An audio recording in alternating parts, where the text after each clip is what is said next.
Hello, and welcome to the Canadian Story, where we discuss what Canada is, what Canada could be, and what Canada should be.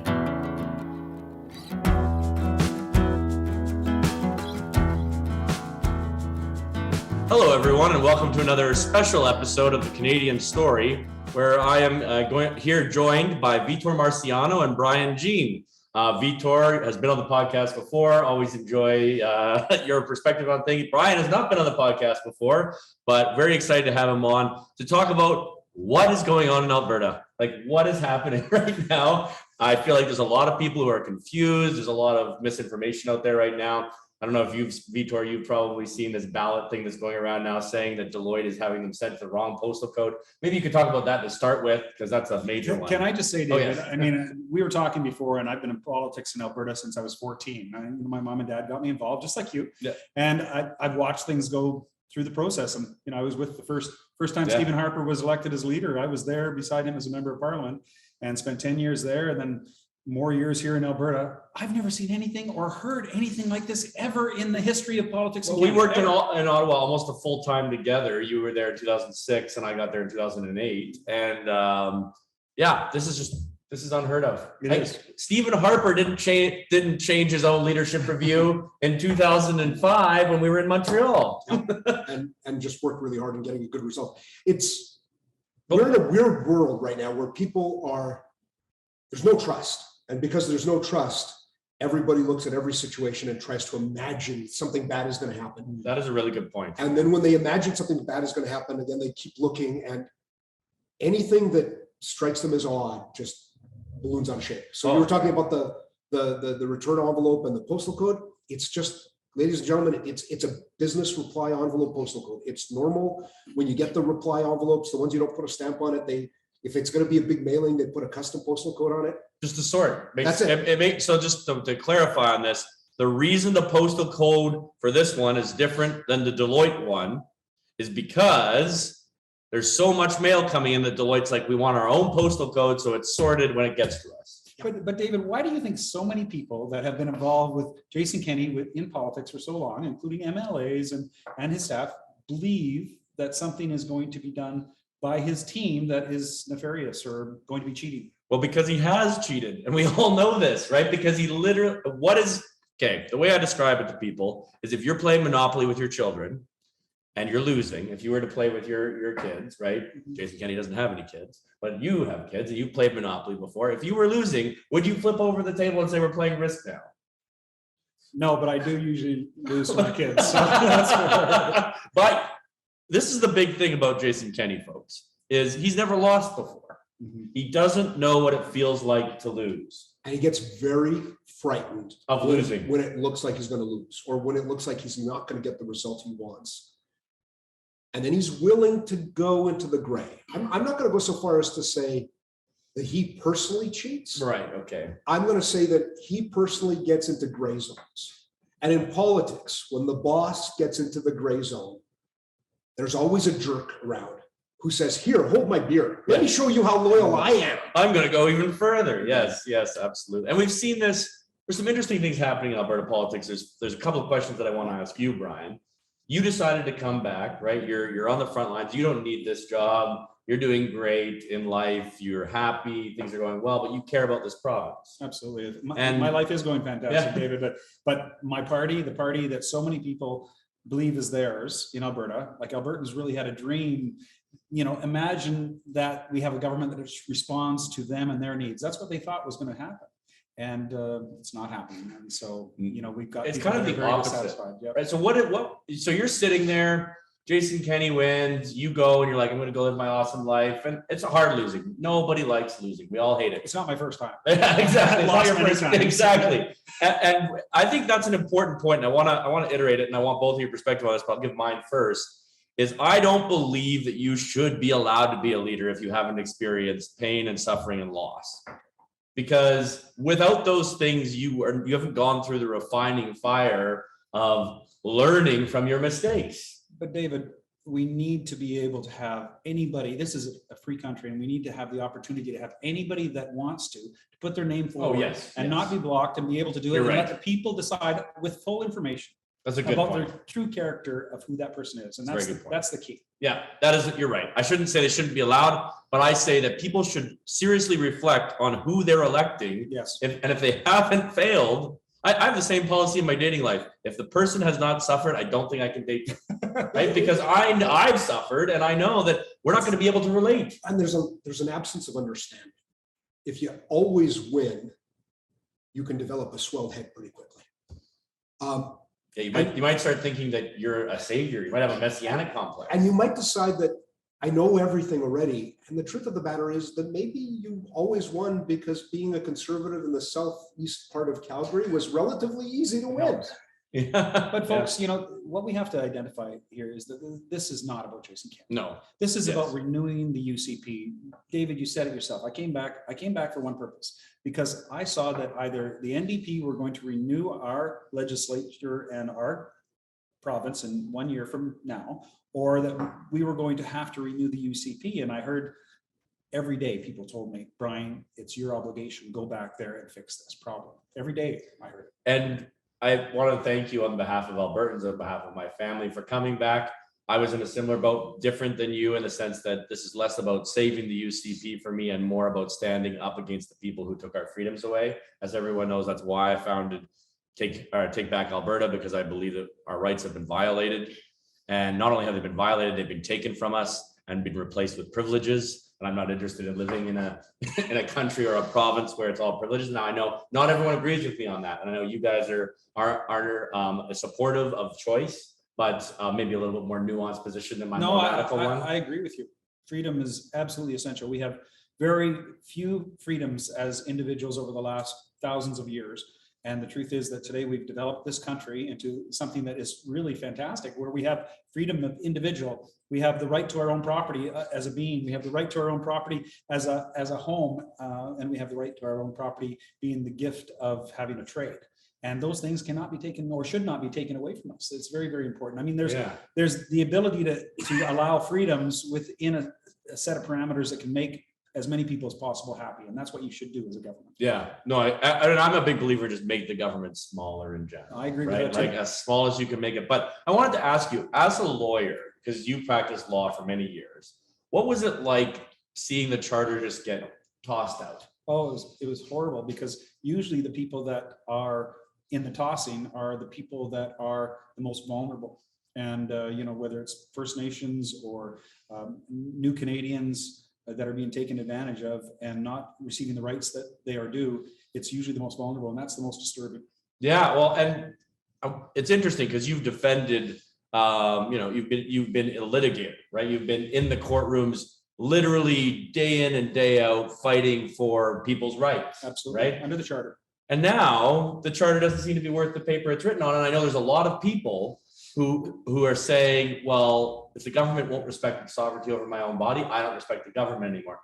We don't want to live in a lawless society. That's never a good thing. And so in these meetings that we have with Take Back Alberta, I always say, no, the problem is us, right? And it's so important what you said. This isn't about Jason Kenney, folks. Now, Jason Kenney needs to be removed because he has, well, I'm not sure what's happening. We'll have more of a discussion on that later. But the truth of the matter is, our politicians are a reflection of us. They are. Ask the voters. Yeah. And we are the least civically engaged nation that I'm aware of in the developed world. Less than 1% of Canadians hold political party memberships, and less than 15% of that 1% donate, volunteer, and sit on boards. Yeah. So what I ask people is, do you think it is hard to capture 15 people out of 1,000 in the country? It's not, right? It's not hard. And the reason we are where we are, the reason that this small fringe minority with unacceptable views has taken over our institutions, is because we weren't involved. You've been involved since you were 14. I think you've been involved almost. All three of us have been involved since we were young men, very young men, right? Why did you get involved? Why did you get involved? And what do you see? How do you see that being eroded right now? Because we aren't the problem in this particular sense. We've been involved since we were children. So maybe one of the big parts of educating people on civic engagement is talking about what inspired you to get involved in the first place. What inspired me was Peter Lougheed coming to my parents' store in Fort McMurray back in 1970, 1971. We had the newspaper at that time, and I was just a young guy. And he was a very nice man. And, you know, my mom told me that guy makes a difference. Yeah, he did make a difference for sure.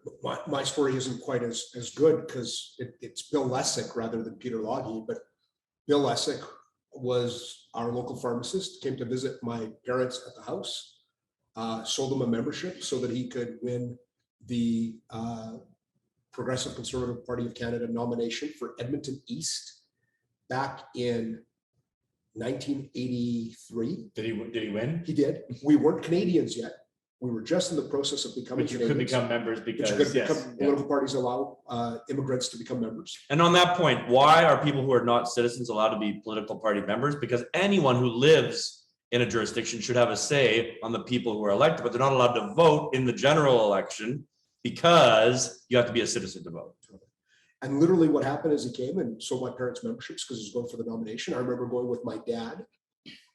Actually, he only sold my dad a membership, now that I think about it. It was different. Sexist of him. I remember going with my dad to the Polish Hall, and Bill Lessick won on the 5th or 6th ballot. Wow. And shortly thereafter, he got elected. And it's actually pretty funny because my parents became Canadian citizens on September 4th, 1984, and went from the swearing-in ceremony to voting, because that was election day. 1980. Wow. And so literally, you know, like within an hour and a half of becoming Canadian citizens, They voted. That's an incredible story. They, I like that. they elect their pharmacist, and then my dad over time became quite disheartened with Bill because he wasn't a particularly good MP. And I started to get more and more involved. And you're totally right about this need to activate people. Canadians are actually probably not only less civically engaged than other countries, but we're also less civically informed. Yeah. Oh yeah. Like we've got relatively complicated governments. You know, the 3 levels, the courts and everything. And political parties don't do a good job of teaching people about it. And the media Intentionally. doesn't do a good job of teaching people about it. And our institutions don't. And then they love to laugh at normal everyday Canadians when they don't get something. Look at that fool who doesn't understand. This is Laurentian elite to its core. It is. Oh, yeah. And it's sort of like none of these people say, shame on us. We somehow have failed to educate our farmers and plumbers and office workers about how the system works. No, it's like, look at those people who don't understand. And that's, yeah, it's elitism. It's elitism. And it's a bad elitism that over time destroys. Well, they think that if they remain with strong walls and they make it a select group of people that can be part of the decision making and part of the actual governing of the party, they think that they can stay in power forever. And they don't recognize that the way to win people is to bring them with you. Take them with you, point them in the direction that they want to go, and be with them when you get there. That's what it's all about. Absolutely, that's what it's about. So these were the moments that brought you in, but what was the driving force behind getting involved? Like, why did you want? For me, what really pushed me into it was the gun registry and how Alberta was being treated by Chrétien and Martin.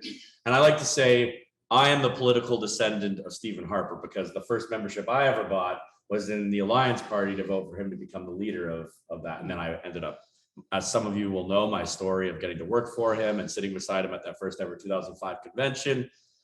But that was very cool. But you guys are different. Your political descendants of different people because you got engaged at a different time. You were activated by different people. So Lougheed for you, I suppose. It was, but I saw Lougheed. He was in our business. We were business people, so and had a newspaper. So we saw that, and my mom wrote about it and said, "This guy makes such a positive difference in people's lives." And we saw the change to Lougheed. So I was part of that.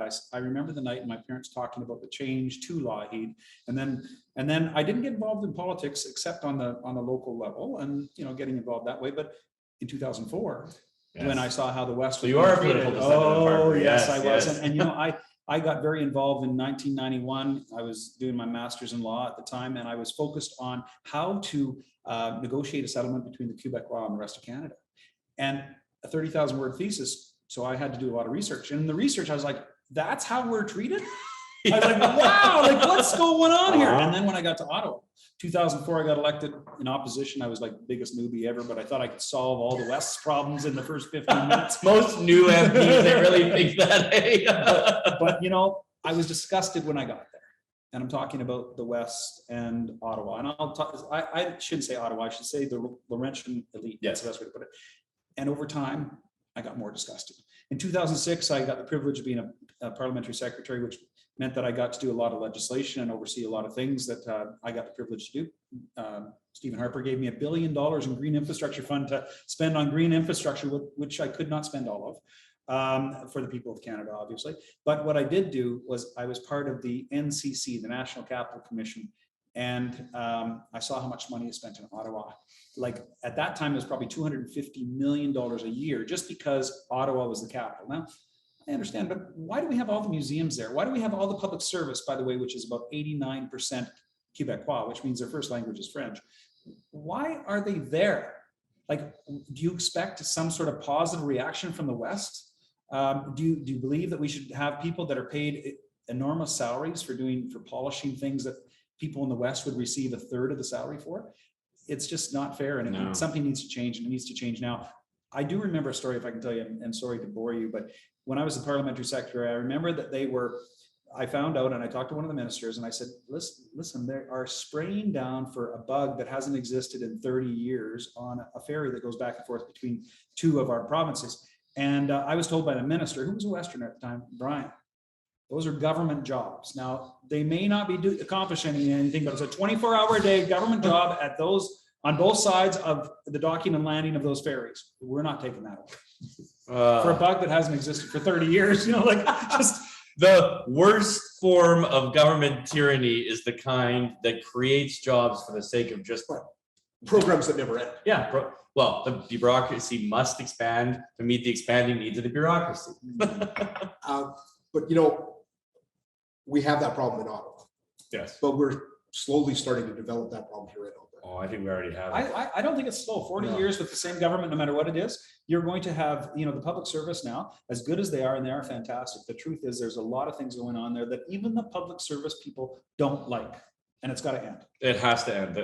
I mean, as political descendants of Harper, the number one thing he hated was corruption. Mm-hmm. Absolutely. Well, he wouldn't like it here very much. Oh, no. It's a thing, and we've everybody thought the UCP would change that.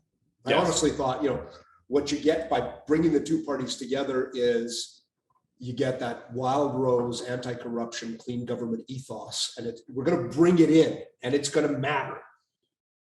And Jason Kenney wasn't my guy, but I didn't think he was going to have a problem there, and I'm kind of surprised by how it's evolved. I'm surprised that a select group of lobbyists are now way more important than lobbyists have ever been in Alberta.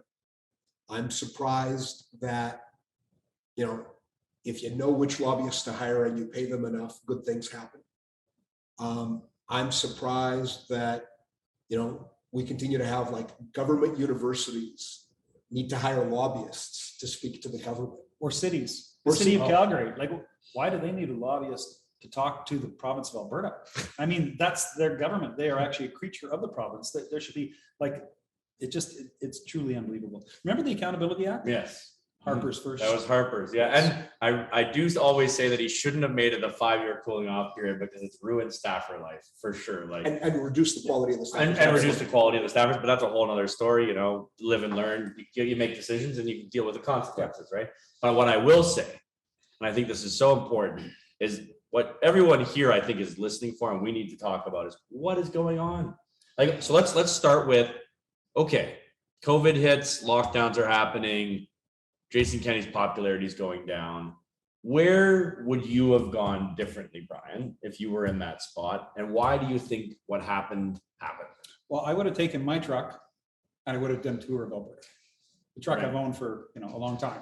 One you can put gas in, perhaps? I won't go there right now, but I would get out there and talk to the people, and that's what I've been doing. And I will tell you, people are very unhappy. They're very unhappy indeed. They feel that remember the UCP is a representative of the people of Alberta, and right now and for the last I think several years they have not felt like that is their government. And they're kind of ashamed of their government. They're ashamed of, the balcony dinner. They're ashamed of the two, sided thing, one rule for us, one rule for them. And Aloha gauge, right? yes, Yeah. And you know, it's just people feel far enough away that they're not happy with the UCP. And remember, this is only 3 years from when they got elected. Like, it's accelerated very quickly. I think Albertans are now not going to accept PC corruption anymore. I hope not. I hope you're right. Like we need to get rid of this PC corruption. But I think the weirdest part of this whole thing, there's an old Bible verse that says, if you're hot or cold, I will love you, but if you're lukewarm, I'll spew you out of my mouth. Right? And Jason Kenney has been lukewarm on this. He's gone, he hasn't been able to pick a lane. But it's because he kind of listened to the wrong people right at the very beginning. And then when he listened to the wrong people, he found himself in trouble. And then he's trying to swing the pendulum a little bit. And you end up back and forth in this weird mess. And it's a lot of it comes down to Jason's personality. He wanted to be popular. He wanted to be Dr. Epidemiology. And let me explain this to all of you. He wants to be the professor. He loves to explain this. And hey, I love explaining things too. So this is a personality. You really do. It's a personality trait. Yeah. But I'm sensitive that if I had his job, I shouldn't be doing that. And I remember one day when Jason Kenney is doing his presentation, I'm texting to one of his senior staffers saying, what's he doing? Because if he gets any of this wrong, he wears it. And if he gets any of this right, he's the one delivering the bad news. Like, this is silly. And they said, well, he's just got to explain. And then so one, you begin explaining. But then the other part that happens is, because you're explaining, you got to go get briefed by the fancy people who are going to tell you what you're going to explain to everybody else. And he starts listening to the fancy people. Now, I've been told, and I don't know if I'm right, but I've been told that what's happening is he's governing by polling. And the only polls he's not listening to are the polls that identify he doesn't have a chance to win against the NDP. And that's obviously been for the last 15, 16 months now, every single month. But let's not talk about that poll, because that's a poll he doesn't pay attention to.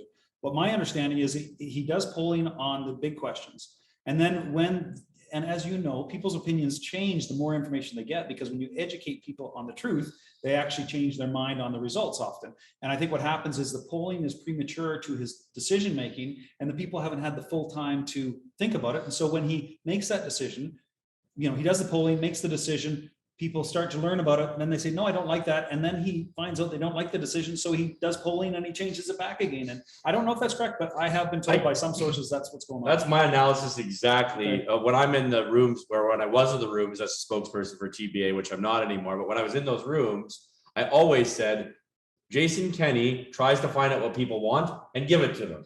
That's not leadership. No. What leadership is saying, this is my goal. This is my plan to reach that goal. And if you want to reach that goal and like my plan to get there, follow me. And if not, don't. And also anticipating where they want to go. Yeah. It's like marketing. It's like marketing, right? You need to know where people want to go. And the way to find out is to ask them and educate them, focus groups, making sure you do polling, but combine them all together, because you have to be a fortune teller. And if you're wrong, well, you're not going to be the fortune teller anymore. Right? But you know what I mean? Let's not go that far. It's more complicated and yet simpler than that. Because if you know where you want to take people, you can make sure that they get the information that gets them there. But you can't take them somewhere they don't really want to go. I agree. But you can think about how you're presenting the information to get them there. And what happened was Jason Kenney never actually thought about how information was presented. Because he wanted to be in front of the cameras, he was taking whatever was brought to him that day and whatever he decided to get in front of the cameras. Whereas he would have been much better served to turn to AHS and Dr. Hinshaw and said, congratulations, you're not doing 20-minute press conferences. You're doing 2.5 hours. And if that means that the last hour of the press conference is dominated by Western Standard and the Rebel, so be it. Get the information out technical there. information. And if the media isn't going to ask enough questions, congratulations. Let me bring you in front of a legislative committee, because I know my backbenchers have 2 hours worth of questions for you. For sure. And if AHS and Dr. Hinshaw had great answers, well, that changes people's opinions. And if, as it turned out, I think, and I firmly believe this, even though I'm probably more nuanced on this issue than either of you, if, as it turned out, their answers were delivered with tremendous confidence, even though they had tremendous doubts, the public would have clued into that too. And I think it would have been very useful for Albertans to have clued in relatively early that the experts don't know very much and they're giving us their best guess, and they're being arrogant about their best guess. So they're being political. Because then I think at that point, once Albertans decided, okay, this is political, they would be able to put a different filter on the whole thing. Yeah. And that would have given Jason Kenney and the UCP government more space to work with. But they never did. Like, it was always framed as, this is science, this is truth. And I remember watching all of these things thinking, what you're saying right now is not going to be true in 3 or 4 weeks' time. But Can I add one thing? Sorry. No, I just want to say, but remember, the one thing to remember here is Jason Kenney, this is not just about COVID. Some people say, and I know he's trying to make it about COVID. He's trying to make it about COVID. No, it's not about COVID, man. I saw, as soon as he got elected, series after, bad decision after bad decision after bad decision after bad. Like, he's made a number of bad decisions. And I mean, he is a great talker, and I've watched him for years. And in both official languages, I don't think, there's very few people in the whole country that could touch him as a talker. But as a decision maker, I really watched the decisions, and as they're being made, I'm like, don't do that. I see what you're doing. Don't do that. And he does it. And then 2 weeks later, he doesn't apologize. He just changes it. Or else he never apologizes. Have you guys noticed? Like, almost never. Now, I'm not going to say never. There's been times where he said, "Oh, we made mistakes," but he never says, "I made mistakes." He says, "We made mistakes." But I want to challenge one thing where you're like, well, if you give people the right information, you educate them. I think that's part of the problem, because actually it is a style problem. Scott Moe versus Jason Kenney. They made the same decisions on COVID, sometimes on the same day. Yeah. And yet Scott Moe is massively popular and just crushed his leadership review. And Jason Kenney had to move his leadership review in order to survive, because he knew it was twice he had to move his leadership review. So my point that I ought to make to, like, when I was working with more oil and gas guys at the Modern Miracle Network, I would say, you don't understand. People don't think in facts. They think in feelings. And then they post-rationalize their feelings to explain them to themselves. And that is the natural human tendency. We are heart-driven beings, not mind-driven beings. Our minds are what we use to process our hearts, right? Jason Kenney does not understand that. He thinks people are mind-driven beings, or he believes that emotions are just a lower animal form of thought and shouldn't be taken into consideration. But that's why he's in the problem he is. It isn't even all of his decisions were bad, because Scott Moe made the same decisions. It was how he made them. It was how he made them. Yeah, absolutely. Yeah. There's that how question has haunted him. Yes. There have been so many issues where he's made what I think is the right decision, but he's delivered it in a way that left me, like Brian said, feeling uncomfortable, going, oh, that's not going to work very well. And, if it's about persuasion, you can try to persuade someone to the same thing. And if you do it badly, you fail to persuade them. More selling, less telling. Yeah. Right. Well, and sometimes don't even try to sell or tell, just do. Right. And be quiet about it, and then come back 6 weeks later and say, what did you think of that? But it worked out well, didn't it? But I would say that's the mistake, because he should be imagining those decisions are affecting his best friend. And his best friend, how he wants his best friend to come on a trip or to make a certain decision. And what he needs to think about is on that, he can convince his best friend to go and do that either one way or the other way. And one way is a successful way, and the other way, he's just going to make that best friend very angry. And I think we all have best friends that we can imagine that. And that's the key. He's got to imagine that his best friend is the person on the other line, on the other end of that line, and that decision is going to affect them. And how he convinces them to go on that route is what it's all about, the how. And he's not done a very good job on that. Well, I like your analogy about your wife. Why don't you share with that because it's exactly what you're saying, Brian, and just will add to it. Well, he's much better at that than I am. Well, listen, I've got a very smart wife who oftentimes looks sideways at me and says, eh. And, if I'm trying to convince her of something, I'm sure there are arguments and styles of approach that will give me a good chance of succeeding. And there are also arguments and styles of approach that will absolutely guarantee I fail. And it's the same outcome that you're looking for. Trying to do you're trying to do the same thing, yeah. And Jason Kenney only thinks about the thing, not about how he's going to get somebody there. And he's just not bringing people along. And part of this becomes, he's missing it because he misses it in terms of trying to bring along his own caucus or trying to bring along his own cabinet. It's sort of like, I have decided I will announce everybody else will think it's brilliant. No, that's not how good That's not how good leadership works. What I don't understand, and this is my naivety, but what does he expect, out of the 2 times he's delayed this leadership review, what does he expect to get out of it? Because people are not fooled. They know that he's done this delay on purpose. They know that he's, had 6 Visa or American Express cards by, somewhere almost 5,000 memberships from his team. He knows these things are happening. People will know this. What does he expect long-term will happen? He's, I can only surmise that he's prepared to let the party blow up on the basis of, this de facto, people have described it as the PC Wildrose merger. I look at it more as Albertans that want to get involved and don't want corruption anymore, but want good government. So I don't know what his big plan is, because he's always had a big plan, but right now I don't see a big plan working to help Alberta at all. Well, it's about Jason Kenney now, not Alberta. Okay. And I was going to make the point that I think too often Jason Kenney doesn't have a big plan. I mean, other than the big plan being that Jason Kenney will be in charge, I actually think one of the biggest problems this government's had from the very beginning is it gets up in the morning and does stuff by the seat of its pants. It doesn't actually plan for things. And funnily enough, if you watch Jason Kenney long enough, as I have, from the time I was in the Prime Minister's office to working for him, Jason Kenney does everything by the seat of his pants. Yeah. Does he? Oh, yes. Oh, yeah. He is a pure gut driven, like he's just like, this is right. And then he figures it out. He's very, very similar to me, to be honest. That's how I operate. And that's why you would be a bad premier. Yeah, I'd be a terrible premier. You get a guy like Ralph Klein, blue collar journalist. Yeah. Becomes mayor, assembles good people around him, becomes cabinet minister, assembles good people around him, runs for premier as the most liberal candidate running for the PC leadership. Remember, we all still thought he was a former liberal mayor of Calgary. Kind of look at him sideways, but goes out there and wins this thing by convincing rural Alberta that Nancy Bekowski's to Edmonton. And then this former liberal mayor of Calgary becomes the most conservative premier we've ever had. And takes all of these good quality conservative rural MLAs and delegates authority to them, gives them power and plans. And he's got, Rod Love with him, and they're planning. I mean, Rod Love had one amazing political trick, one trick.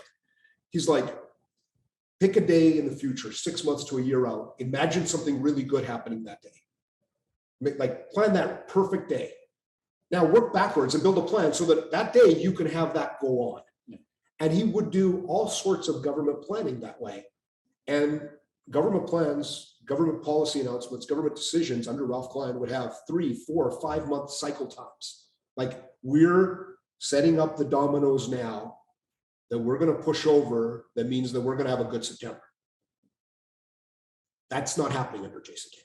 His cabinet ministers don't get to plan. There is no plan. Think about it. He just bought Keystone Pipeline. Yeah, right. There's over and over again. He's reactive, right? He's reacting to the polls, like you said.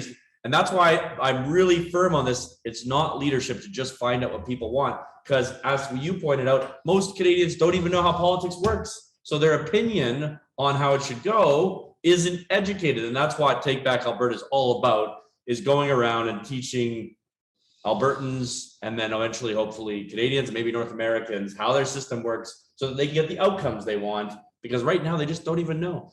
I mean, I was in rooms where there would be 300 people, and I would say, how many people know what a CA meeting is? And 2 hands would go up. Wow. Yeah. Now, CA, Constituency Association meeting, is literally the board of directors for your local riding for your MLA. That's a fairly significant thing to know, and a huge pressure point to have massive amounts of impact. And yet most people didn't even know it existed. And something that's available to sort of every normal human being who wants to be. I mean, if I want to take you all the way back to when you asked your question about how people got involved. I mean, first got involved at 14, did some politics until about 93, sat out politics from 94 until 2000, showed up, started doing stuff, realized I was pretty good at it, kept volunteering. By 2005, I was on the National Council of the Conservative Party of Canada as a volunteer. Yeah. And you can do that in Canadian politics. You can literally just show up, work, move up the totem pole. It's so wonderful relative to so many places in the world. And get elected too. Yeah, exactly. That's what's beautiful about our democracy. It is. Well, look at Dave Lloyd. He's a friend of mine. We went to Trinity together, and now he is supporting Kenny right now. But he was a staffer in Ottawa for Ed Fast, the Minister of International Trade. Friend of mine. Yeah, and then Ed Fast is a great guy, and he does that. He's his driver. Then he goes and wins a nomination, and he's been elected twice now, right? And that can just happen for you.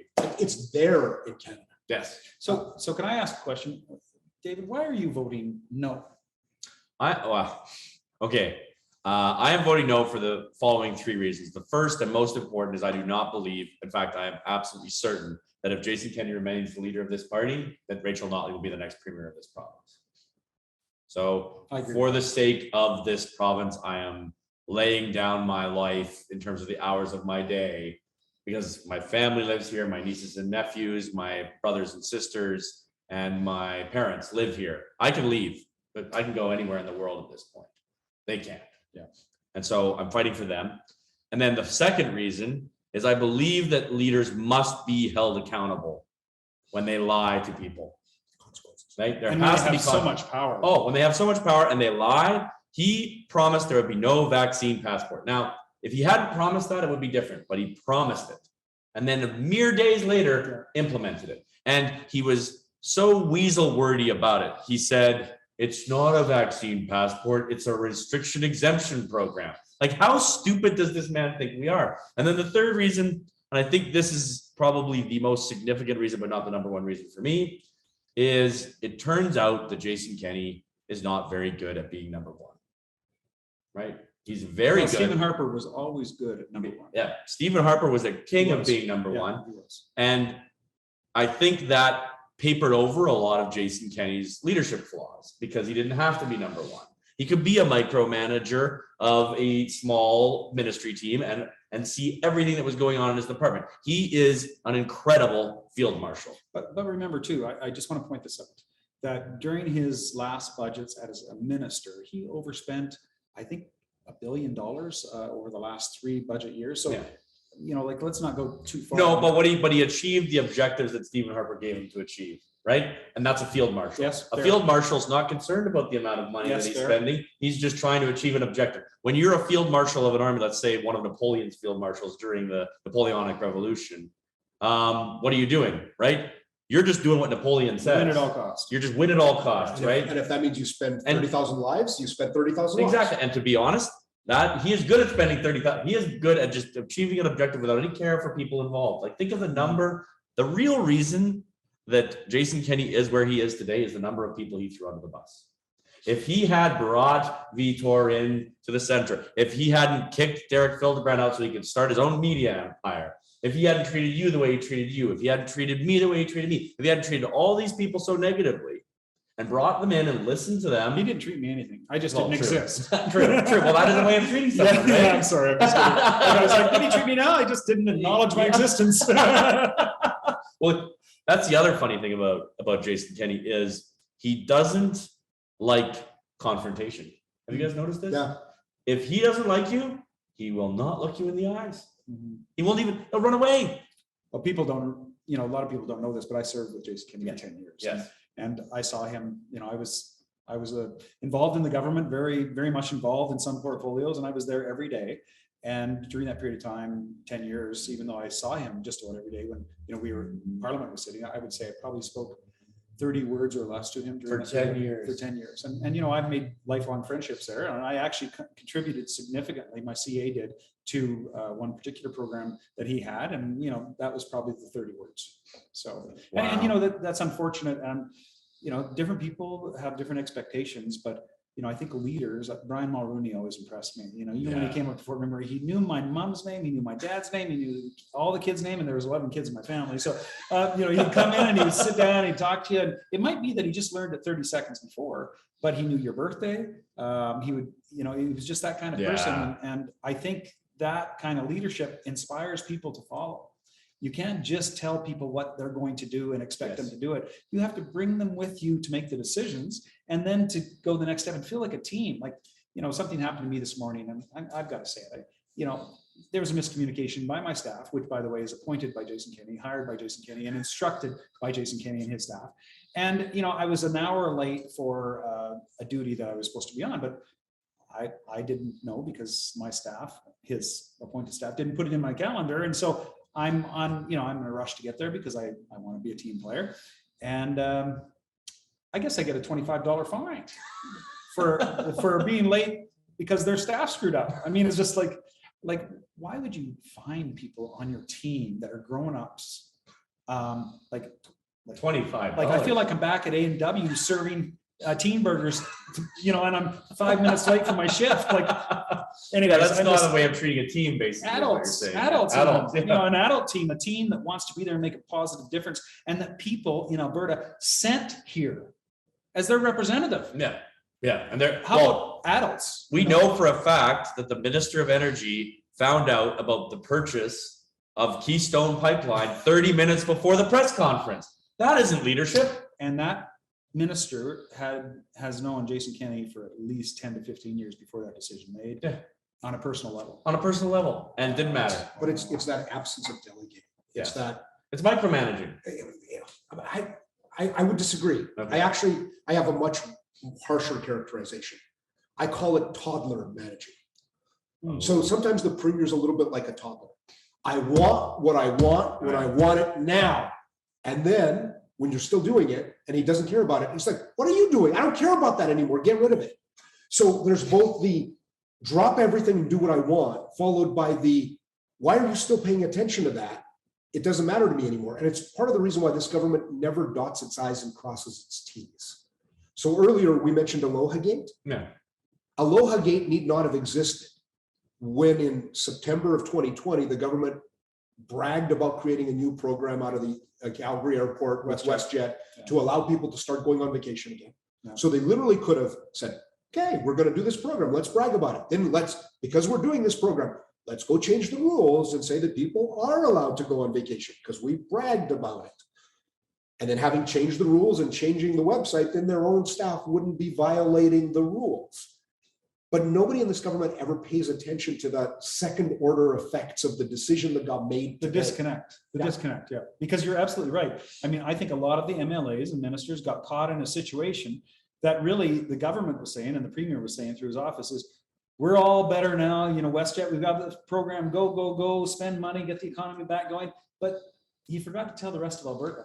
And so they're sitting there going like, what do you mean everybody's gone over to Hawaii and Mexico? What do you mean? And I actually feel sorry for the MLAs because I think, I don't think that they would have gone unless they had received the notification on high. And I truly believe that the premier's office and the whip and the House leader knew who was going and where, because that's the way it works in all the governments I've ever been involved with. So to say otherwise is not fair and not right. And I think, anyways, but yes, very truly, I feel sorry for the MLAs because I think they were caught by an ineffective leadership, not by a mistaken decision. Fair. But they burn either way. I will say this though, like I've never been a leader. I was always the guy serving leaders, right? In Ottawa, you've had lots of staff. Being a staffer, the way I like to describe it is we're butlers. We're really high level butlers, right? We just make things happen, and that's we manage things. Very smart butlers. But you're not, very smart butlers, but you're not the leader. And more recently, I became a leader of an organization, and I very quickly almost became a tyrant. Because I was just driving to the goal and I wasn't caring about people's emotions, and it really caused a lot of pain in my organization, which has now been remedied. And I'm very happy that Zane Novak is the new executive director with tons of experience, and he's an old, weathered, hardworking man who knows what he's doing, right? He's been through the ringer time and time again. He's not going to be emotionally flustered by leadership, right? But I was. And so I want to say this, I think it's important, is it's not easy. Right, Jason, it's easier to go the route of Jason Kenney and just because it's annoying. It is. It is frankly annoying to listen to people's criticisms all the time and their constant critiques and their constant oh, you're wrong. And that is the thick skin, the rhinoceros skin that Dale Johnson told me about when I first met him, my first political meeting, when my mom asked him, what would you tell a young man who's interested in getting involved in politics? He said, you have to have the skin of a rhinoceros. And I don't yet. That's the honest truth. And I wish that I did, but I don't. And that's okay, because Jason Kenney doesn't either. He cannot handle criticism. Well, you just need to be the youngest of 11 and get it your entire life. You know what? A lesson I learned early on. My parents were serial entrepreneurs, and they started a lot of businesses in Fort McMurray. So when I was a young boy of 5 or 6 years old, believe it or not, I had a paper route of 54. I remember an apartment building. My mom would watch me in the back alley go in the apartment and come back out again. And I was 5 or 6 years old, and I'd deliver newspapers. And they had a couple of retail businesses, and I was in there. And so at a very early age, I was doing work. All my family was there. It was that kind of work. But what I learned very early on was, even though I was the boss's son, and after a while I knew more than all the employees, is that if I tried to boss people and tell them what to do, it didn't usually work well for a teenager telling an adult what to do. And so I would have to find other ways, because when I tried to boss them, they would quit. And then I would have to do their job. And I found that after a while, as a teenager, when people would quit and I'd have to do their job, I didn't want to do that anymore. So I learned quickly that, just keep your mouth shut. Basic management skills are to make sure everybody's part of the team, make sure that you find doers on that team, and then get things out of their way when they're trying to do things. So you remove the obstructions and take the entire team and the people you're serving with you, whether they be consumers or whatever it is, and you will have a successful business or organization. And you can't do it all yourself. So whenever you try to do it all yourself and you dictate to people, you end up with a mess. And that's why you have to have a team. Yeah. So I want to ask you a couple questions, because one of the themes of the Canadian story is about learning from mistakes, right? And learning from our past, and that you would never failed if you learned from something, right? So what have you learned in life, would you say, that has prepared you for this moment? I mean, I'm of the belief, and we'll talk about this, that there's going to be a leadership race coming up soon for the United Conservative Party. There are a lot of people watching this and in Alberta who think that Jason Kenney's just going to cheat and he's going to win. And the truth of the matter is, people like the three of us are working very hard to make that happen. And don't get it wrong, folks. Like, we were not on the same side in that leadership race. I was on Jason Kenney's team, and I rocked you guys in Central Alberta. I just did, right? and that was because I was deceived by his rhetoric. I believed what he said. I bought in, even though I was warned about who he was by people I respect. And I thought, I thought I was better. I thought I was smarter. I was hubristic in my youth, right? So those are things that I've learned. I've learned you cannot trust what a person says. You can only trust what they do. Yeah. Right. But after you've trusted them on what they do, then you learn you can trust what they say. Exactly. So that's what I surround myself with, is people that I can trust. Yeah. And that are part of the team. What I've learned is the most important thing is people. That's what I've learned. Like, it doesn't matter whether it's a bureaucrat that's downtown Edmonton, or the farmer that's out in southern Alberta, or in fact the oil worker that's in Fort McMurray. It's about people, and you're a servant of the people. And if you can't understand that, then you shouldn't be in politics. It's about people, and that's the most important thing, because everything else, and sure, sometimes you have to be tough. Different premiers are necessary at different times. You enter into a government that has been focused or managed in one particular way, and you have to make sure it's focused in a way that people can afford it. But also, I had my son die in the healthcare system here, and our healthcare system is a mess. We have to fix it. We have to fix it. Oh, I couldn't agree more. And it took a long time for it to become this bad. It's going to take a long time to fix it. This is what I say what I've been saying in all these meetings. I say, I've got good news and I got bad news. The good news is we're going to get rid of a corrupt premier. The bad news is you have to be involved forever now. Yeah. So when Danielle Smith was on the show, I asked her about her worst moment, which was when she crossed the floor and basically lit her political career on fire. Your hardest moment, I would argue, and I'd like to hear it, was obviously the death of your son, and then having to go into a province-wide televised debate. And a lot of people saw that debate and made, I think, false assumptions about you. I'm included in that group of people. Can you please talk about what happened there? Because I think people need to know. My son died a couple of weeks before. Yeah. It still chokes him up. Oh, absolutely. How could it not? But, also, I was, I had, just like everything, how leaders are treated. So you have people beside you that are telling you to act a certain way. And, people were there calming me down, telling me, don't, because, like, as a litigator for 10 years, I can promise you, every person on the opposite file of me does not think that I'm weak. No. Nobody. I've taken on some of the largest corporations in Alberta and Canada, and won litigation, including municipality and oil company. I don't back down from anybody. I'm going to fix healthcare. Yes, you are. Absolutely. Regardless, we are going to fix healthcare in this province because one of the things that I've been saying to people, and this is absolutely important, is that Sorry. No, it's all good. No, thank you. Jason Kenney's not going to win, but we're all going to work together, right? We're not going to destroy each other. Well, and that's really important. Because he's going around telling everyone that if he's not the leader, we're going to rip each other to shreds. And the opposite is true. In fact, I know for a fact that Danielle and Brian have sat down and talked about what happens, right? On more than one occasion. Yep. One of the things that happened last race. Also, I just wanted to thank you for being so vulnerable with the listeners and like. It's Folks, not hard because I can't help it. Well, it's not hard because he can't help it, but folks, this is a man who cares about healthcare. Regardless of what you may think about him, there's nobody in this province who has a bigger, well, there's not nobody, there's a lot of people now. There's a ton of people. Who are really worried about it. Well, not just worried. They've lost. People have died because of what has happened. I have 5 friends that have committed suicide in this province because they lost hope. And I can tell you, if I can say this, my son was misdiagnosed. And then they reordered the test 2 times after that, $1,500 test, while he's sitting in the hospital costing upwards of $10,000 a day. And the test was canceled twice. That would have saved his life.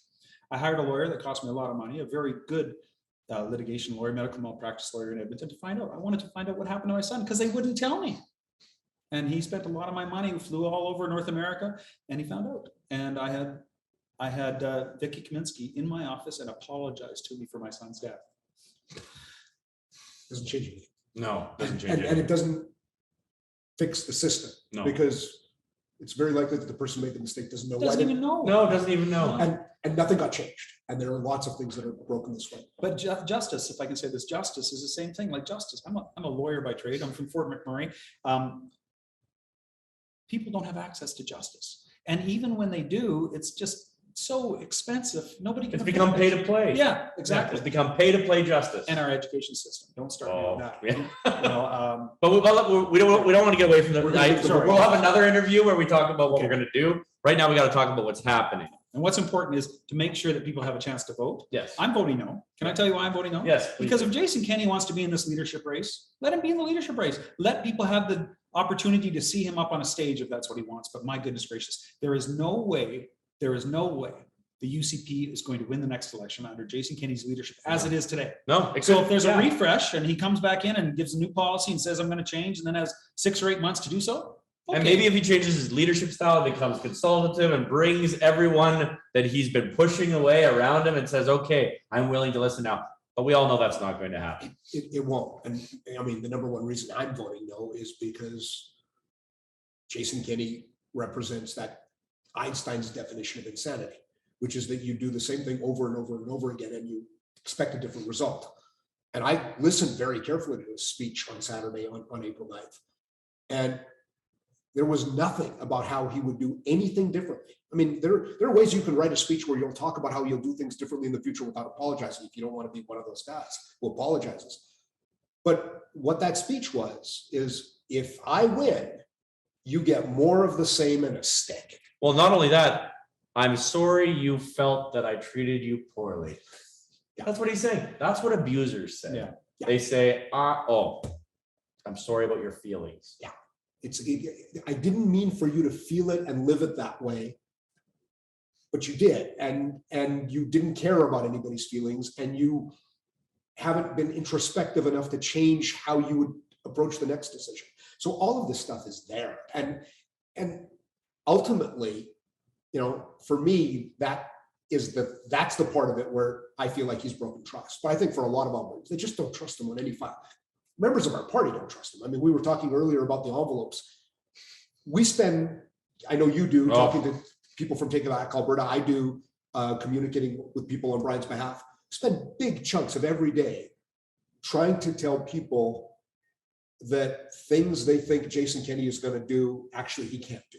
And so that's a perfect segue into what we need. Or at least not to the number he needs to do to win. Yes, exactly. So I want us to walk, this is important. This is the most important part of today, is we're in a environment where trust has been broken between our institutions, whether it be healthcare, judicial, educational, but most of all government, right?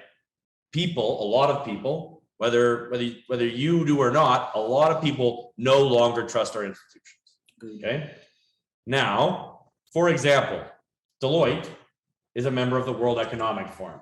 This is a huge problem for us because there are a lot of people, myself to a degree included, that believe the World Economic Forum's driving policy agenda is evil.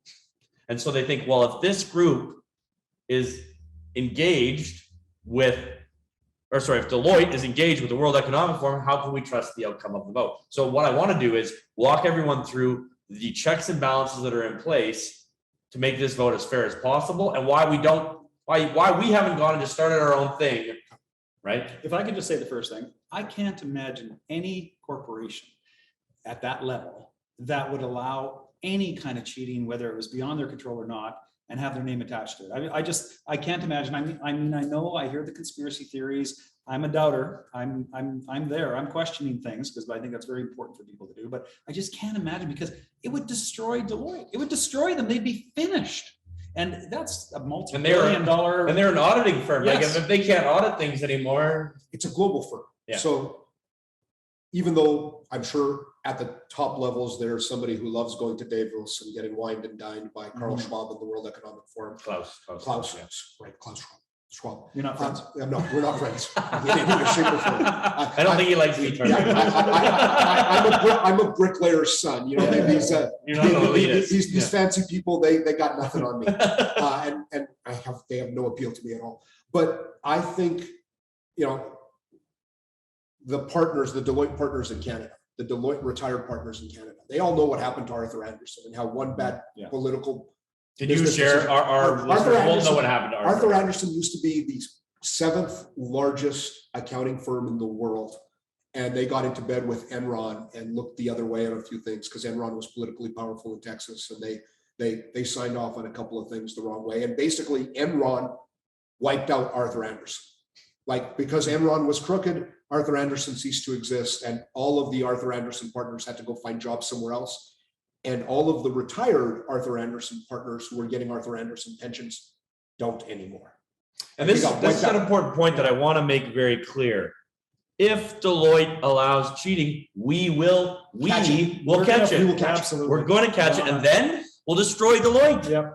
If we have to. It's that simple. We will burn corruption to the ground. That's my commitment to everyone here. We're going to burn corruption to the ground. And let me make it a further point, because Brian asked me to, and our team with Brian's name first on it, filed a detailed arbitration complaint with the party, complaining about the process, asking specific questions. So we're going to have to back up. What is an arbitration process? Okay. It's absolutely the first step you have to take. It's mandatory. Yeah, you can't go to court. Why? Because the United Conservative Party is set up as a society under the Societies Act, and the Societies Act says that if the party has any sort of internal arbitration process, you must use that before you can go to court. Which is why we haven't sued the party, because we had to go through arbitration, because no judge would take it until we did the arbitration process, correct? Yes, Exactly. I'm not a lawyer, but that's my understanding. I wrote a 4,000-word arbitration proposal, and then we hired some very high-end lawyers to look over my work and to follow the case. I did a good job of it. I've been an executive director of a political party. I was the secretary of the Conservative Party of Canada. I've seen good arbitration proposals, dispute notices is what they're called, brought to me before. I know what a good one looks like. I know how to write one of these things. I knew how to put the pieces together. We handed it over to the party. The party looked up and said, uh-oh. So their lawyer, who was a friend of mine who I've known for many years, who, to the best of my knowledge, I've never caught lying to me, called me up and said, all right, there are things in here that are true, and there are things in here that are false. And we would like to simplify this arbitration as much as possible. We want, you and Brian and the 9 other people who put their names on this to have some level of confidence in this. So even before we begin the arbitration process, come into my office. What do you want to see? We'll bring spreadsheets. We'll bring different things that you need to see, and we'll reassure you about what we've done and what we haven't done. It will tell you that there are things that are in your arbitration complaint that are not true. And then there are things that are true, but they're not true the way you think they are. And this is the lawyer for the party, acting for the party, talking to you. In the interest of the parties, well, at least that would be what he should be doing, not in the interest of Jason Kent. In the interest of the executive committee of the party and the party members as well. And so literally, he brought me in, put a spreadsheet up on his big screen, handed me the mouse, and I got to sort it whichever ways I wanted. That spreadsheet tells me that there are 58,600 members who are eligible to vote. That number will actually go down a little bit because there's probably still about 200 duplicates there. So there's a small number of people across the province who've gotten 2 ballots. You can send them both back. Only the first one will count. Yeah, they're not gonna, Deloitte is gonna just. Yeah. But say no on both of them. Yeah. Yes, because anyway, so vote with your heart. he walked me through the entire procedure. I got to sort the list. I got to sort the list by which day people bought their membership. So I could see the people who brought in at the last minute. I asked for and got to see the purchase method and the last 4 digits of the credit card. When you sort people by the last day, and then you sort by purchase method and by the last 4 digits of the credit card, then you can start scrolling down through it and you'll see that it's random. And then 1,973 on the same Amex. And then random, and then 600 on the same Visa, and random, and 400. Why, you didn't buy for your closest 2,000 friends? No, I did not spend $20,000 to buy my closest friend. The party tells me, and this is slightly true and not completely true. There's a little bit of spin to it. That yes, they were bought with what they call whitelisted credit cards, and that they say that this is a procedure that they use to simplify the entering of the data on it, because then whoever sold them keys the stuff in rather than the party having to hire somebody to key it in, because supposedly there are paper applications that match each of these transactions with $10 bills stapled to them. And I'm sure the signature looks totally different. Oh yeah. Ultimately, they told me that there were more than 4,500, which is actually the number I saw was roughly 4,200. They had told me it was about 4,500. It's possible that I missed the credit card that had 200. Right. I still got to scroll through a lot of pages to see 58,000 transactions. And actually, it wasn't 58,000 because there were really only about 15,000 transactions in the last 3 days. Yeah. Now here's the good news. Last 3 days, 15,000 transactions. 14,600 of them are random people buying with their own credit card. That makes me feel good. Those are normal everyday. There's nothing wrong with John Smith buying for himself and his wife with his own credit card. And there's 2 transactions with that credit card, fully randomized. And then there's 6 credit cards that I saw that added up to about 4,000 and change. The party says that they were purchased with paper and that there were more than those, and that they have rejected the ones where the paper wasn't signed. And that for these 4,500, the papers were signed and they're going for it. Now, honestly, the party has done this all the way back to 2017. And in 2017, Jason Kenney didn't turn in 4,500 paper memberships. He turned in roughly 17,000 paper memberships. Now, some of those it was different back then, Yes, right? There was, at that time, that was fully legal. and also 5 years ago, older people were not nearly as technologically savvy. People have developed, right? I handed in a bunch of paper memberships from local people. With cash. Yes. And literally, I helped Brian in November. We went and visited people in Plamond and Lac La Biche and sold 40 memberships that day with cash. Yes. So I came back with $400 and 40 sheets, and I entered them into what the party calls as a portal. They set up portals for nominations, and they track all of that, and send the paperwork. 40 is different than 4,000 in 3 days. And different than 17,000. And different than 17,000 over a leadership base. Frankly, I'm a big believer in the federal system, which is the federal law now says no cash. And I agree. Your personal credit card, personal check. It's just the best way to get rid of cheating. It just solves the cheating. But also, the federal party has done a rule change differently than they don't allow these white credit cards. No, they don't, not at all. They don't allow anything. Yeah, so just to make that clear on Brian's point, everyone, the Federal Conservative Party of Canada does not allow whitelisted credit cards, whereas the United Conservative Party of Alberta does. The reason the federal party got rid of whitelisted credit cards was to stop cheating. Our party has always allowed this. It's something for the next set of leaders to change. But ultimately, what I know is that there's less than 4,500 that I could see on a list that I could verify, that I'd sorted by month, that I went and looked up to verify that my membership was proper and Brian's membership was proper. And I had a list of 30 other names that I quickly checked. Again, it shows me that they haven't gone to the trouble of creating a fake list for me, which frankly is a tremendous amount of work. Like, it's not easy to fake a 58,000 person list with randomness in it. No. It was a real list. I believe that. Was it a complete real list? There were things that they didn't show me. Yeah, they didn't show me the cancellation of the memberships that they said they'd canceled, but they did show me what the list is. And they have since provided us with a horrible paper copy with size 6 type. And honestly, game respects game, and they followed the letter of the law, and definitely not made our lives miserable. But whatever. So just sorted it by first name, with the rest being random data. Yeah.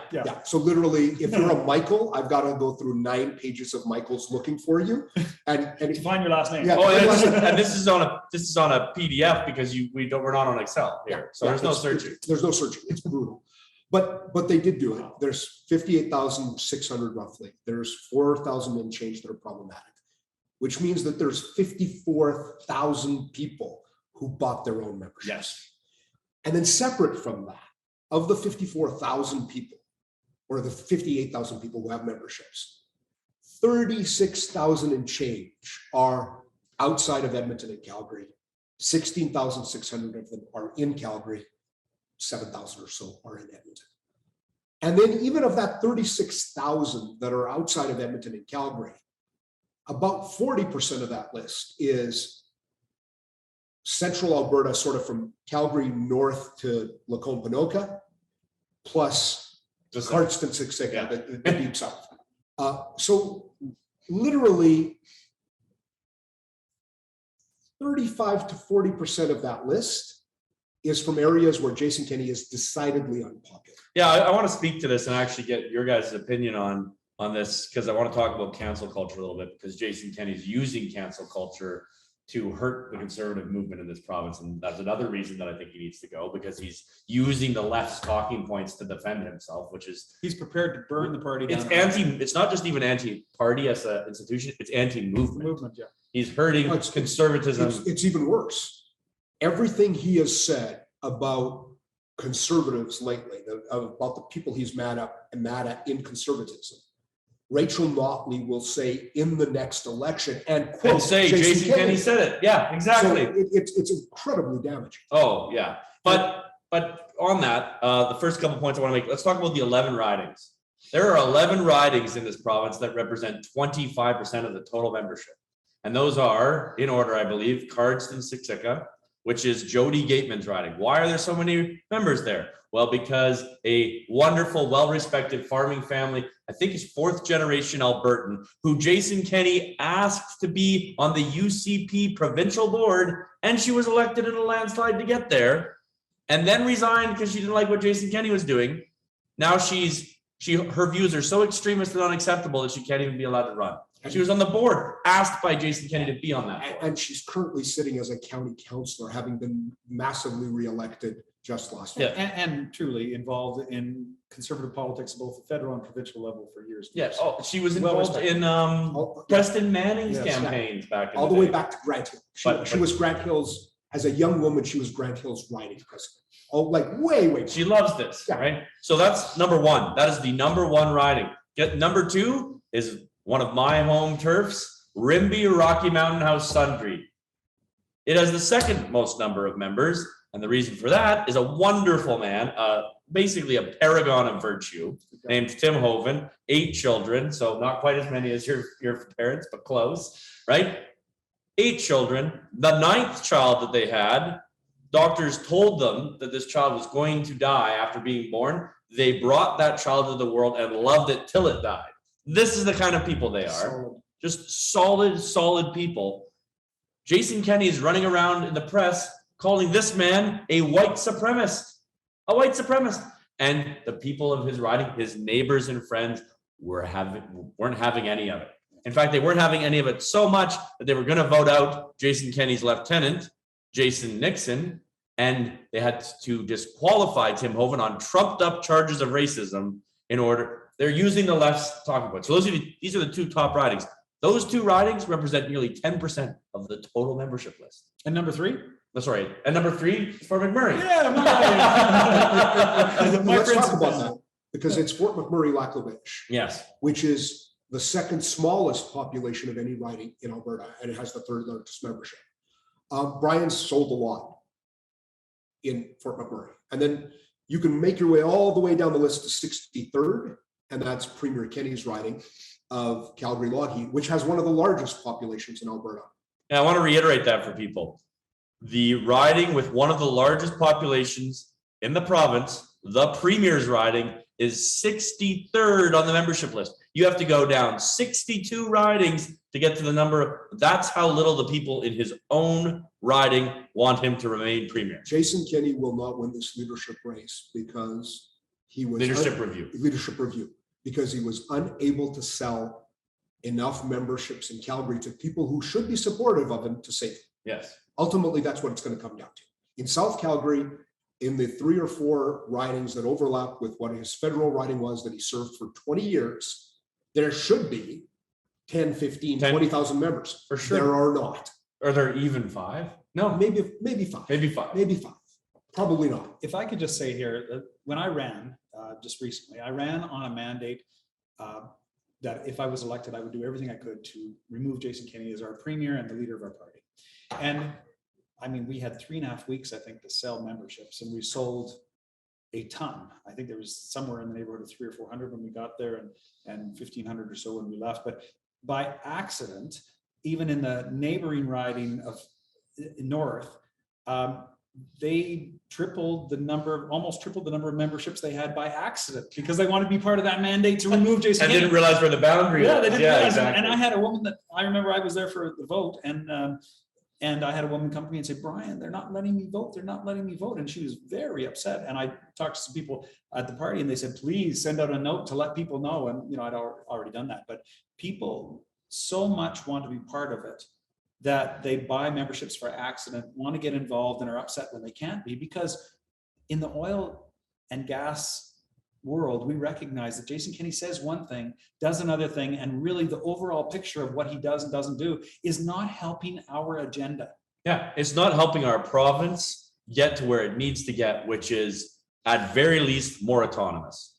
And if people had the chance across this province to buy a membership to oust Jason Kenney, right now I believe our membership list would be double, triple, quadruple what it is today. Well, and I want to make this point very clear. The rules were set up so that people didn't buy a membership because they thought they had to be in Red Deer and spend $100 to buy a ticket. That's why the membership is only 58,600, maybe 58,400. We're not sure the exact number, but it's in that 58,000 range. As Brian just said, the party's membership would probably be closer to 300,000 if they had known that it was going to be a mail-in ballot and that they would have time to fill out the ballot and get it back. However, Jason Kenney didn't, and the rules of the bylaws of the party say that you only have to have a membership 21 days before a vote. He's violating the bylaws of his own party that he helped establish with you and some of our friends.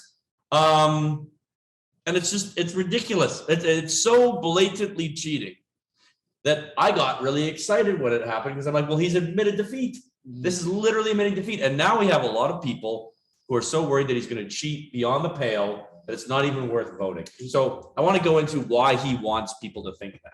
I think he wants to frighten people, to demoralize them, and frankly, chunks of his cabinet, chunks of his caucus believe, well, he'll just find a way to cheat. Oh, I've heard it in the last few days. I've heard from MLAs sitting beside me saying, oh, I can't believe he's going to win, but he's going to win because he's going to cheat. I'm like, this is an elected MLA, a professional, an adult, and he's telling me that he expects his leader to cheat. Like, how can he expects his leader to cheat and he won't get rid of him? Yeah. That's the absurd part. But here's the good news. There wasn't enough cheating up front. There aren't enough opportunities to cheat in the middle. And there will be enough people present at the count that he can't make it work. Well, do you want to share about how you're going to be there? I've signed up for a shift every single day of the verification. And if folks, we're going to post this on Brian Jean's Facebook page. a link to a page to volunteer. So if you're in the Edmonton area, you want to volunteer to do 4 hours of hard work verifying. So if you think about the package you're putting together, if you're voting on it, it's the outside envelope, it's got a declaration, it's got a photocopy of your ID, then it's got the inside envelope that's got your ballot. The way it works is a human being opens the outside envelope, scans the barcode beside your declaration. That pops up your membership. Then they look at your picture ID and the address on your picture ID or on the multiple pieces of ID that you've got there and verify that you're the person on the screen. Then they click, this person has voted, and they take the envelope, still sealed, and put it in the ballot box. And this is important because I've had questions about why is the ballot separate from your ID. In our democratic system, it is very important to have a secret ballot. I'm going to tell you why it's so important to have a secret ballot. Because when caucus got together and said that they wanted to get rid of Jason Kenney in May of last year of 2021, Jason Nixon got up on the stage and he said, there is no legal requirement for this to be a secret vote. So if you want the premier to resign, you have to stand up, look him in the eyes, and tell him you want him to resign. And that's scary for people because Jason Kenney is the kind of person who gets revenge on people. In fact, he loves getting revenge on people. It's kind of one of his main motivators. So we have to have a secret ballot so that people don't know who voted how on this leadership review. And when they verify the ballot, they have no idea what's in the secret envelope. And then they're going to throw the secret envelope into the ballot box with 40, 50, 58,000 other secret envelopes. And those envelopes only get open on the night of May 18th after they've been very well mixed. Nobody knows whose ballot belongs to anybody. As a matter of fact, if you put your name on your ballot, if you put a piece of your ID inside that secret ballot envelope, your ballot doesn't count because it's not a secret ballot. Yeah. So there's a bunch of rules attached to this. But I honestly believe that given where the voters are, where they live, given the fact that the number in South Calgary is small, given the fact that the number bought with those 6 credit cards is only 4,500, given the fact that those were bought in only 4 or 5 key ridings, and that these are not high turnout communities, you put all of those things together, I truly believe that Jason Kenney is going to get 43 to 46%.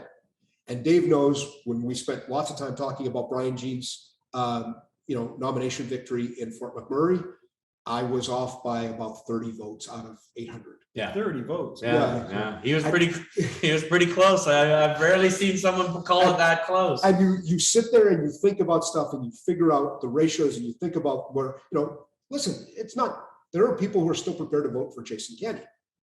I think he's going to get 42 to 43%. See, I'm more in I think he's going to get the 35 to 38. But I mean, I think that that's the first cup of coffee I've ever bought for you. Yeah. Can I have 30 seconds for a paid advertisement? Yes. Okay. Commercial break, folks.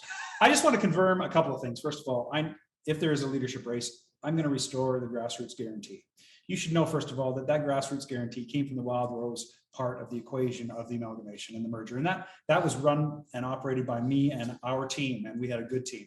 So I want to let you know, first of all, that's going to be restored. The second thing that's going to happen is we're going to bring in an accountability act. We're going to make sure that leadership races are legal, and the people that govern and make sure those rules are abided by are the government of Alberta, not the premier of Alberta.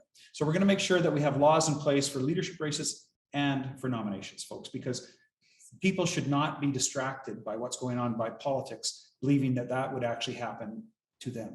We need to restore trust in government, and we have to do that at the very highest level. So I commit to doing that immediately. And one more thing that I'm going to push whoever becomes the next leader of the UCP to do, as I promised all of the members of Take Back Alberta, is never having an electronic vote in this province at any level again. It has to be paper ballot. It has to be paper ballot. And the reason for that is very simple.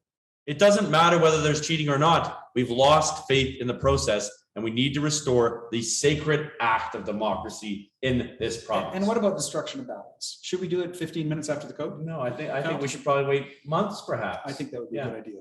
Yeah. If it's a solid win, there should be a solid count. Exactly. Yeah. And there should always be able to be a recount. In the municipal election in Calgary, it's impossible to do a recount. Yeah. That's absurd. And it just breaks people's faith in things. Hey, that's what I'm saying. It doesn't matter if there's cheating or not. I happen to believe there is cheating. Others believe there isn't cheating. The point is That doesn't matter, because if our people don't have faith in our democracy and they don't have faith in our institutions, and that's how you get a dictatorship eventually. And they won't participate. Yeah. And we need people to participate. And right now you should participate by voting no on the ballot coming to your house right now. But for those people who are worried, I want to talk about this maybe for 5 minutes, and then we should probably not take any more of people's times, but I think people care about this, and I think they want to hear this. If by some miraculous act of deception, Jason Kenney manages to cheat his way to victory, because I do not believe that he can legitimately win this vote, then we will not stop. This is not the end. We are going to hold this man to account until he resigns. And that's what he needs to understand. There is no way out, sir. There is no path to you becoming a popular premier, because you have broken the trust of Albertans. You've broken the trust of the left. You've broken the trust of the right. You've broken the trust of your caucus. You've broken the trust of the organizers and the people who put you there. So if you think that you can cheat your way to a tiny little victory, we will not rest until democracy is restored in this province. We can't. No, we can't. We can't. We really can't. And ultimately, I don't believe he's going to get 50% plus one. 50% plus one isn't a survival. Not when you're a dictator. No, You don't accept that. Exactly. no. We give leaders of political parties too much power. Absolutely. They get the power to, hire everybody who works at the party, hire all the contractors at the party. In this premier, he hires everybody who works for every ministry. He hires everyone who works for the legislative staff and for the legislature. You don't get to be the boss of everyone with 51, 52, 62, 66%. You need a number into the 70s. But people are the troll, Kenny's trolls, as I like to call them, are making the claim that if we move the bar to 75, it means we think we're losing.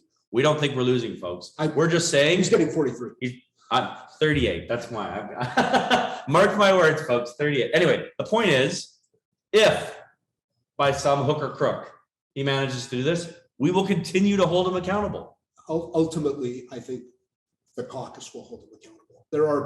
There are cabinet ministers who didn't sell very many memberships in their own ridings, and I think they're going to look at the premier and say, "Sir, I've always been with you, but that ain't a good enough number to stay." Well, I want to reiterate. These are the members of his own party.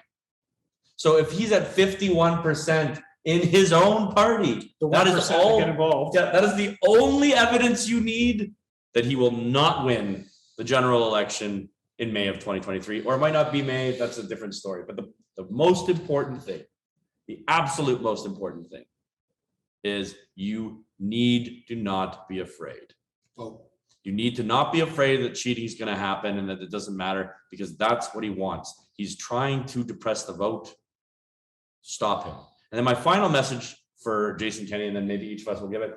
I want to say, sir, you have done good in the conservative movement. Yes. You have been a champion of the values that I hold dear.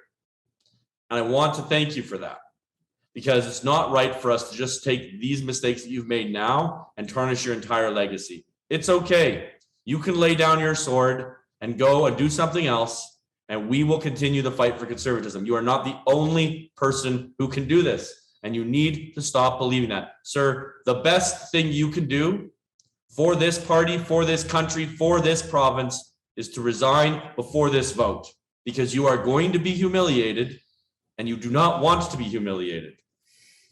My two things. First, Kenny Rogers said it best. You have to know when to hold him and when to fold him. And I think it is time for Jason Kenney to go. I think for the conservative movement, for himself, and for all of us. And I want to be clear too that, David, as I've mentioned to you and Vitor, this is not about me. This is not about me and Jason Kenney. That's ridiculous. This is about renewing the UCP so we can be competitive against the NDP in the next election. Exactly. We don't want the NDP. We don't want the NDP. That's what it is. Yeah. But if we don't renew the party itself and the movement of government, the NDP are going to do it, and we're going to be sunk. So, Jason, you have to leave. You have to go to the party. And you're not doing it for me, folks. You're doing it for the opportunity of somebody different that can win. And Brian will make his case. I will. Right. And Danielle will make her case. She And will. there's going to be a lot of people. There's going to be 10 people probably that are going to make their case. I would think. Would you agree, Vitor? I was thinking 9. So So there's going to be a lot of people making their case, and the people I'm going to have all of them on here, and we're going to interview everybody. And Brian will be back on again to talk about his vision instead of Jason Kenney, which is what we need to do. But the point is, and I've talked to almost all 10 of them about this, and I'm going to sit in a room with all of them, and I know that they're good people, and we're all going to sit around and we're going to say, you are not going to rip your opponent apart. We're done with that. Well, you should know Danielle and I have already that's had what I that said. discussion. I mean, we've already had that discussion. Yeah, Brian and Danielle have literally sat down and said, Danielle, I have a lot of respect for her, and she's literally said to me, if Brian wins, I will serve in his cabinet. Right? She told me the same thing, and I think we'd work well together. I do think you'd work well together, and hopefully if she wins, you would serve in her cabinet as hopefully health minister to take care of this problem. I'm saying whoever wins. Yes. Right? We need to work together. It's got to be a team. And people need to believe that, because right now, Jason Kenney's biggest talking point is, without me, there will be chaos. And my answer to that is, with you, there is chaos. Without you, there will be order. There's opportunity. Yes. And in all honesty, there's so many good people that if they get together in a room, we can stop functioning. Like right now, our government is operating with one hand tied behind its back, because so many talented people will either are not invited or will not go. And the truth of the matter is that we can put together a really good team. Yes. We can have cabinet government. Like it doesn't have to, every decision does not have to be made either by the premier or the premier's people in short pants. It doesn't work well when you do that. Just the last couple of days, I've known Todd Lowe and Dave Hansen, high quality, smart people. But just over the last few days, I've met some other very, very smart people in our caucus, and I've been shocked at some of the things that have been said recently in question period and in member statements, and I thought, wow, these people are really sharp, smart people as I talk to them, and I think. And a lot of them are just new to this whole politics thing, and so they're being manipulated by someone who's not new, who is a master of his craft. Let's not kid ourselves, folks. This is all Jason Kenney's ever done, and he's really good at it. Yeah, he is good at it. Yeah. But the truth shall prevail. Yes. And what we need is there's a need for a different type of premier at different places in our history. And right now, Jason Kenney is not the one. We need a person that builds a team, that empowers people around them, and that takes the province of Alberta and the people of Alberta in one direction, the direction of making things better and trusting your government again. I think that's huge. Yeah, that's the biggest thing is trust needs to be restored. Yeah, it does. So thank you, everyone. We went, I don't even know how long we went. It was awesome. If you have any questions for Brian, do you want us to say where he can be reached, Vitor? It's very easy to find Brian. Brian is brian@brianjean.ca, and answers half a dozen to a dozen a day, depending on how busy we are with other things. But if it's technical stuff, he gets farmed off to us. And if I can say, if you're interested in anything I've written, brian@brianjean.ca is how you get me. But if you go on to the website, brianjean.ca, you will find 25 different articles that have been written about everything from COVID to whether we should have more autonomy in Alberta, many different articles and discussions about things you'd be interested in. So please take a chance to look at that before you send me a question, because I do get thousands of people every week reach out to me, and I get back to everybody. That's been my policy since I've been in politics, and I try to get back by phone or email or whatever I can. So Good. All right. Well, thank you very much. Thank you. Thank you for listening to The Canadian Story. You can find us on Instagram and Twitter at The CAD Story. That's The CAD Story.